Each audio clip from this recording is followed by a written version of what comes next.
let's bring in Max Fender 8 meteorologist Amanda Holly. She's joining us live from the expo. Amanda, yeah, no, even I saw your shot before we were bringing this up. You just got this big smile ear to ear because you're in your happy place. And for a lot of folks this weekend bringing their families, it doesn't get much better than this. Yeah, I've been out here all week long. Every day after the morning show, I come out here, I volunteer, and every single day has been a little bit busier. This is by far the busiest I have seen it so far. It's also the most packed I've seen it in terms of the number of airplanes that have arrived, and obviously everyone here to see airplanes, and we've got a lot of them. Beth, you mentioned the Blue Angels. They're the headliner this year. I've been talking to some of the officials here at Sun and Fun, and they say when the Blues are here, they draw 20 to 30% bigger crowd. It's going to be busy this weekend. You heard Eric say it. It's going to be really hot. There is so much other stuff to do, though. The air show itself runs from 1 to 5 today, tomorrow, and Sunday. Saturday night is the night air show. And yes, I have touted it all week because it is by far the highlight of Sun and Fun. It is just a 2-hour and 15-minute show of awesomeness is the way I can describe it. Pyrotechnics, lasers, music, drones. The drone show is absolutely incredible. It's all choreographed, and that's just to end the show. Lots of fun stuff to do out here before the air shows, though. Tons of stuff for the kids, hands-on STEM activities. There's in-flight simulators that they can get inside and get into a cockpit and act like they're flying a plane. There's just so much stuff. The smile doesn't go away from my face for weeks during this week.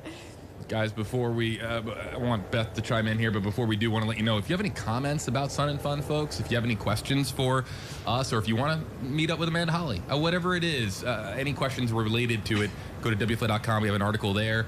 You can also scan the QR code on your screen if you want to comment on the show. Beth, it's going to be fun. It's going to be so much fun. The question I have for Amanda, if you had to pick between watching the Blue Angels or watching the night show, which would you pick? Ooh. Oh. I knew this was going to get I don't know. I knew it.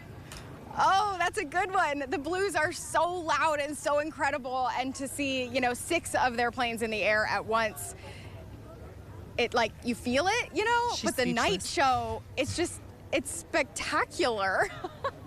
You can see both, though. That's the best part.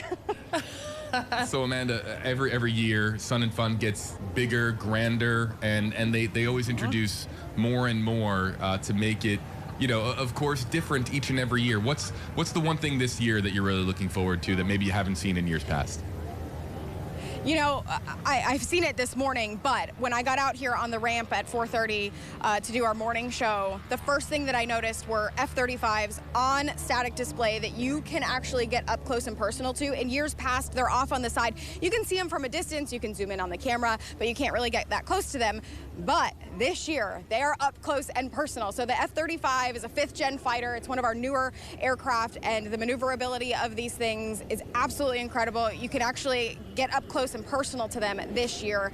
They're front and center. Also, my favorite, one of my favorites, the C-17 is behind me. I'm going to pan over so you can see it. It is one of the largest aircraft that we can fly. Not the largest, but when you get here, you're like, how does that thing get in the air? And guess what? You don't only just get to see it. You can walk through it. You can sit in the cockpit. You can act like you're the pilot of that thing. It holds tanks. It flies tanks. 1.2 million pounds of thrust. Absolutely incredible, and that was just one of the aircrafts. We have the KC-135s out here as well. They're right from MacDill, so they had a short little flight over. You can get in that as well. But new things. I think there's more aircraft on what we call the ramp out here at Sun and Fun than I've ever seen, which is awesome. There's some Harriers that just landed a few minutes ago. You can get up close and personal with those too. One more question for you real quick, Amanda. I mean, number one, I know you love being out there, but this is a fundraiser for them, right? Every year? Love that you brought it up. Sun and Fun is 1 week of the 52 weeks of the year. Out here in Lakeland, the other 51 weeks of the year, they have the Aerospace Center for Excellence, and Sun and Fun actually funds those other 51 weeks. They have tons of activities throughout the year. Schools come here. They have the Florida Air Museum. They do free activities for kids all the time, and it's absolutely incredible. They have a high school here. They have a flying club for that high school. CFAA is the high school. The Lakeland Aero Club is the flying club. So Sun and Fun actually helps fund all of this. So every time you come out here, when you buy a ticket, when you buy food, even the food proceeds go directly back into the Aerospace Center for Excellence. It's pretty cool program. look out for Max Fenderate meteorologist this weekend at Sun and Fun. Amanda, You'll thank see her you in a so golf much. cart. Her own I'll be golf here. cart. She has her own golf cart. She's kind of like royalty. She's there. kind of a big deal at Sun and Fun.